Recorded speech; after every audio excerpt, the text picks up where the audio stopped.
Are you an air pirate or a yo-ho-ho pirate?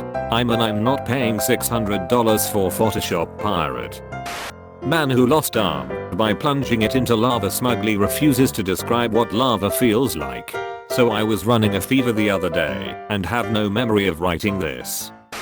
Finally started watching Full Metal Alchemist. Does this kid ever get through an episode without ruining a perfectly decent outfit? Nope. No.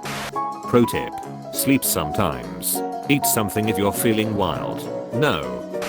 I've ate piss. Once my friend's dog pissed on a flare pod, and one of his friends found it and ripped it, blissfully unaware of the horror that resided within the pod. Crease what the F.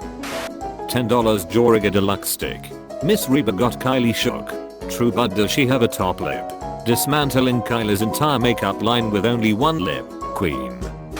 Honestly, if you want to know why Batman is necessary in Gotham City, just remember that the Gotham City Police Department had a banquet honoring Commissioner Gordon, and they ordered a cake from Crazy Clown Catering.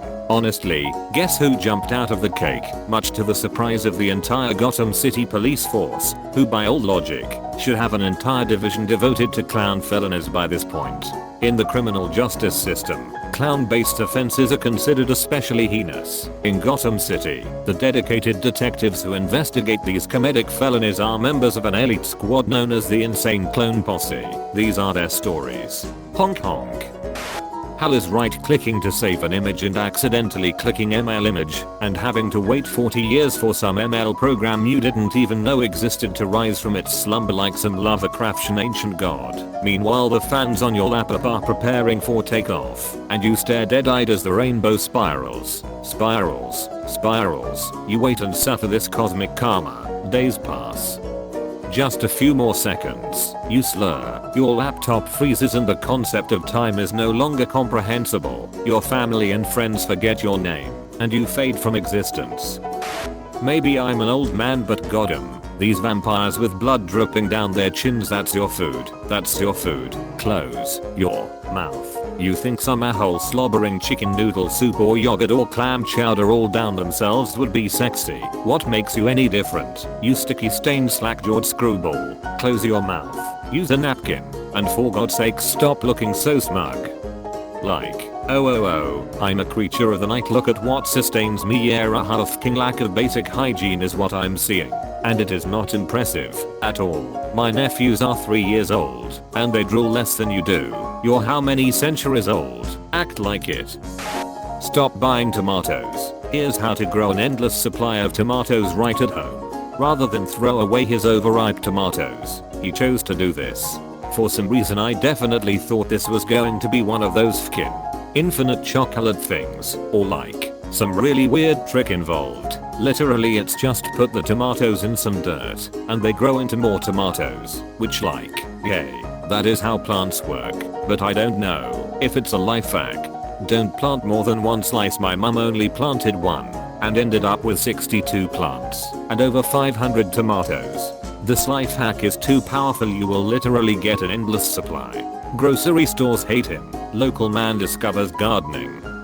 Man, I love learning history, because sometimes you learn things that's not widely known, just like how Beethoven's For Elise was actually made for one of his students that he was in love with named theirs. She was a mediocre piano player, so he made a melody so easy that even she could play it and impress people, hence the very iconic tune in the beginning. But then he finds out that she was engaged to a different man, and so Beethoven basically made the other parts so that she can never play it. And if that's not petty culture, then I don't know what is. Donate to my Kickstarter so I can build a time machine and 1. Get Julius Caesar addicted to hentai. 2. Seduce Cleopatra. Oh, but how will you seduce Cleopatra, you might ask? Because you're a moron. It's simple. I'm 6'2" and I'm fat. Fatness was considered attractive back then, because if you were fat, that meant you were wealthy enough to get fat. Plus, 6'2" is unreasonably gigantically tall in the BC times. So Cleopatra will be like a giant, and he's got stretch marks. And she'll instantly become infatuated with my rotund hairy body. Then I will live in royalty for the rest of my days. Kickstarted backers will have their names written in my tomb, baffling archaeologists for centuries to come. My favorite part of this is that Op didn't feel the need to explain how he'd get Julius Caesar addicted to hentai. Foster's home for imaginary friends was an awful dystopia and no one talks about it at all.